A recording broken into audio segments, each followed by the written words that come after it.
শীতকাল মানেই অতিথি পাখির আগমন। শীতকাল মানেই বাপা পিঠার আয়োজন। শীতকাল মানেই খেজুরের রস আহরণ। আর শীতকাল মানে সকালের কুয়াশা জড়ানো মিষ্টি রোদ। শীতকাল মানেই সকালে উঠে হাঁটতে বের হওয়া। শীতকাল মানেই বিয়ের ধুম লেগে যাওয়া। শীতকাল মানেই রাতে কনফিউশনে পেরিয়ে যায় যে লেপের লম্বা দিক কোনটা আর চওড়া দিক। শীতকাল মানেই গোসল করার ভয়। আর শীতকাল মানে সবাই মিলেই আগুন পোহানো। শীতকাল মানেই ব্যাডমিন্টন খেলার শুরু। শীতকাল মানে ওয়াজ মাহফিলের শুরু। শীতকাল মানেই বন্ধুত্বের সেই আড্ডা।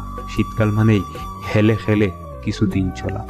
শীতকাল মানেই অতীতের স্মৃতিচারণ। আর শীতকাল মানেই হাজার রকম আয়োজন। শীতকাল মানেই প্রত্যেকটা বন্ধু একসাথে হওয়া। শীতকাল মানে নামে অনামে পিকনিকে যাওয়া। শীতকাল মানেই সেকাল আর একাল। শীতকাল মানেই প্রত্যেকটা জিনিসকে নিয়ে একসাথে বসে হাজার